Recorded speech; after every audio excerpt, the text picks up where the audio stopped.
سرخ رنگ کی قلم استعمال کرنے سے غربت آتی ہے۔ نیلی رنگ کی قلم استعمال کرنے سے آنکھوں کی بینائی بڑھتی ہے۔ سیاہ رنگ کی قلم استعمال کرنے سے دولت میں اضافہ ہوتا ہے۔ کھڑے ہو کر کپڑے پہننے سے عمر کم ہونا شروع ہو جاتی ہے۔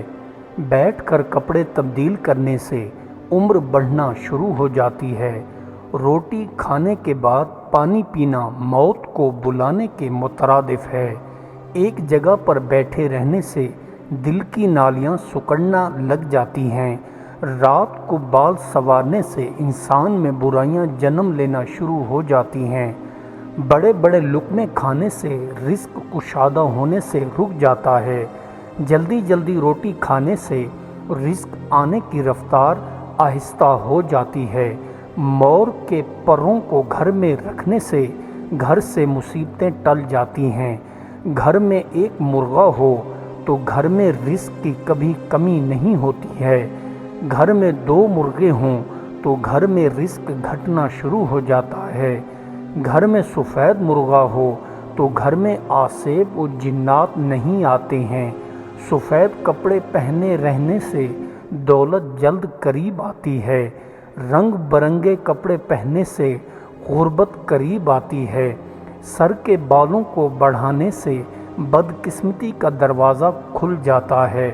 پسینہ زیادہ آنا طاقتور کی نشانی ہے۔ کم پسینہ آنا کمزور کی علامت ہے۔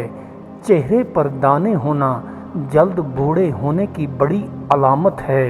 اکثر بیماری کی حالت میں رہنا دولت آنے کی علامت ہے۔ سفید بالوں کا جلد آنا عمر کم ہونے کی بڑی نشانی ہے۔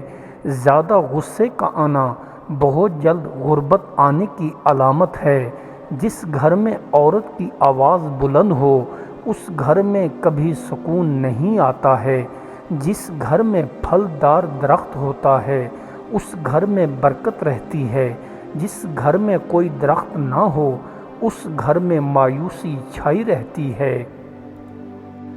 جس شخص کا دین ٹھیک نہ ہو اس کی حالت کیوں کر ٹھیک ہو سکتی ہے؟ دین کو دنیا کا مہر نہ بنا، کیونکہ جو شخص دین کو دنیا کا مہر بناتا ہے تو یہ تکلیف، محنت اور وبال کو اس کے پاس بھیج دیتی ہے۔ جنت کے طلب کرنے کے لیے اپنی موت کو بھول جاؤ۔ اللہ تعالیٰ کی رحمت بہت زیادہ وسیع ہے اور زمین و آسمان و ما فیہا کی ہر چیز پر حاوی ہے۔ جو شخص نرم و مزاج ہوتا ہے اس سے لوگ ضرور محبت کریں، اور جس شخص کے اخلاق اچھے ہوتے ہیں اس کی زندگی نہایت آرام و سکون سے گزرتی ہے۔ سب سے دہشت ناک چیز جس سے تم ڈرتے ہو قتل اور موت ہے۔ یہی دونوں چیزیں اللہ تعالیٰ کی راہ میں میری اور تمہاری خواہش اور آرزو ہیں۔ منافق لوگ شیطان کے چیلے اور دوزخ کے کوئلے ہیں۔ یہی لوگ شیطان کی جماعت ہیں۔ یاد رہے کہ شیطان کی جماعت بہت خسارہ پائے گی۔ دل کے اصل 3 گناہ ہیں: غضب، عقد یعنی کینہ و بغض، اور حسد۔ یہ ایک دوسرے کے متقارب ہیں اور ان کی بنیاد غضب ہے، باقی وہ دونوں اسی سے پیدا ہوتے ہیں۔ جس بندے کے ماتھے پر محراب ہو تو سمجھ جائیے کہ وہ اللہ کے قریب ہے، اسے دعا کرو، اللہ اس کی دعا جلد قبول فرماتا ہے۔ ذاکر حقیقت کو اللہ ایک نور عطا کرتا ہے جس سے وہ تمام ہستی کو ذرہ ذرہ مشاہدہ کرتا ہے، اور اس سے ذکر سے ایسی لذت حاصل ہوتی ہے کہ اس کی حلاوت کی لذت کو برداشت نہیں کر سکتا۔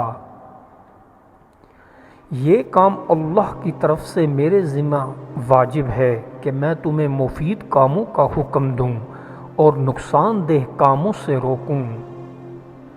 کوئی انسان شرارت سے پائیدار نہیں رہ سکتا، لیکن صادقوں کی بنیاد کو کبھی جنبش نہ ہوگی۔ جب انسان کی روش خدا کی مرضی کے مطابق ہوتی ہے تو وہ دشمنوں کو دوست بنا لیتا ہے۔ تمام نیکیوں کی کنجی اتفاق، آپس میں متفق ہونا میں قدورت اور نفرت پھیلاتے ہیں۔ غیظ و غضب کی حالت میں جس شخص نے حق و صداقت کو ہاتھ سے چھوڑ دیا اور انصاف کا خون کر دیا، وہ مومن نہیں بلکہ جھوٹ کا سہارا لیے ہوئے ہیں۔ بدبختی کے زمانے میں ان ذہانتوں کو بروئے کار لانا ضروری ہوتا ہے جو ذہانتیں خوش بختی کے زمانے میں خواب دیدہ حالت میں پڑی رہتی ہیں۔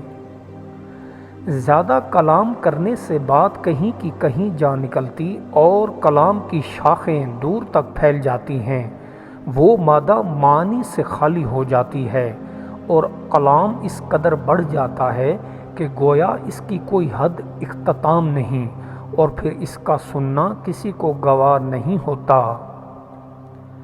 دوست کو کمل کے پھول کی طرح ہونا چاہیے جو جوہر کے سوکھنے پر اسی میں مل جاتا ہے، نہ کہ خوشنما پرندے کی طرح جو جوہر کے خشک ہونے پر اڑ کر کہیں اور چلا جاتا ہے۔ قلبی کسادت دور کرنے کے لیے قبرستان میں جایا کرو اور مردوں کی دنیا کا مشاہدہ کرو۔ جو رزق کسی ذریعے سے اللہ انسان کو عطا کرتا ہے اسے کبھی بھی پھر رد نہیں کرتا۔ لوگوں کے ساتھ اختلاف اور ناراضگی بقدر ضرورت ہی کرنی چاہیے، بلا وجہ ناراضگی دشمنی کا سبب بنتی ہے۔ ہر نیک و بد کے ساتھ خندہ پیشانی سے پیش آنا چاہیے۔ بدصورت عورت کا شوہر اور اندھا ہو تو بہتر ہے، اگر اندھا اندھے کی رہنمائی کرے تو دونوں گڑھے میں جا پڑیں گے۔ اندھے کے لیے بہرا اور پتھر دونوں برابر ہیں۔ دنیا کی بقا چار چیزوں سے ہے، وہ عالم جو اپنے علم پر عمل کرے، وہ جاہل جو علم حاصل کرنے میں آر نہ کرے، وہ مال دار جو فقیروں پر خرچ کرے، وہ فقیر جو اپنی آخرت کو دنیا کے عوض فروخت نہ کرے۔ کسی امن اور اطمینان کی حالت میں مغرور نہ ہو، کیونکہ ایسی اطمینان کی حالت میں مغرور نہ ہو کیونکہ ایسی اطمینانی حالت ہی میں تجھ پر مصیبت آ پڑے گی اور تو گرفتار ہو جائے گا۔ دولت مندی کی مستی سے اللہ کی ہمیشہ پناہ مانگتے رہو، یہ ایک ایسی لمبی مستی ہے کہ اس سے بہتر دیر ہوش آتا ہے اور بند آنکھیں کھلتی ہیں۔ انسان کی حالت دیکھ کر تعجب کر کہ یہ چربی کے ساتھ دیکھتا، گوشت کے ذریعہ بولتا، ہڈی کے ذریعہ سنتا اور سوراخ سے سانس لیتا ہے۔ دولت بیوی کی دو چیزوں میں بھری ہوتی ہے، شوہر کی تابع داری اور اچھے اخلاص میں۔ دولت مند ہونا ہے تو بیوی کو چاہیے ان پر عمل پیرا ہو جائے۔ سکون ایک احساس کا نام ہے، ضروری نہیں کہ صرف کامیاب آدمی ہی پرسکون زندگی گزارے۔ چالاکی وہ روایت جو لومڑی سے ہم تک پہنچی ہے، موصوف اس پر ہر طرح سے پورا اترتے ہیں۔ نفسیاتی مشاہدات سے اس بات کا انکشاف ہوتا ہے کہ بعض مرد باہر سے مرد اور اندر سے عورت ہوتے ہیں، جبکہ بعض عورتیں باہر سے عورتیں اور اندر سے مرد ہیں۔ طاقت سے فتح حاصل تو کی جا سکتی ہے لیکن اس کی عمر تھوڑی ہوتی ہے۔ عورت تمام جانداروں میں سب سے زیادہ مظلوم اور قابل رحم ہستی ہے۔ جو کچھ لوگ کھاتے ہیں لوگ سمجھتے ہیں کہ وہ اس پر زندہ ہیں، حالانکہ اس میں 1/3 حصہ لوگوں کو اور 2/3 حصہ حکیم کو زندہ رکھتا ہے۔ تم بھی ایک دن قبرستان میں اکیلے رہو گے، تمہارا اس وقت کیا حال ہوگا جب تمہیں جلال و دبدبا والے بادشاہ کے سامنے اندر کی ساری باتیں ظاہر کرنے کے لیے کھڑا کر دیا جائے گا۔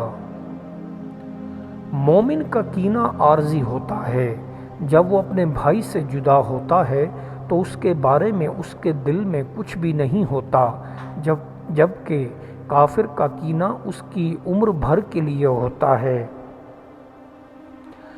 ہر انسان کے ساتھ اللہ نے ایک فرشتہ لگا رکھا ہے جو اسے محشر کی طرف ہانک رہا ہے۔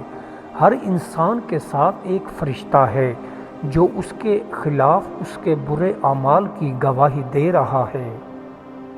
میں نہیں سمجھتا کہ جہنم سے بھاگنے والا بے خوف ہو کر لمبی تان کر سو جائے گا۔ خبردار، جس کو حق فائدہ نہیں دیتا اس سے باطل نقصان دیتا ہے۔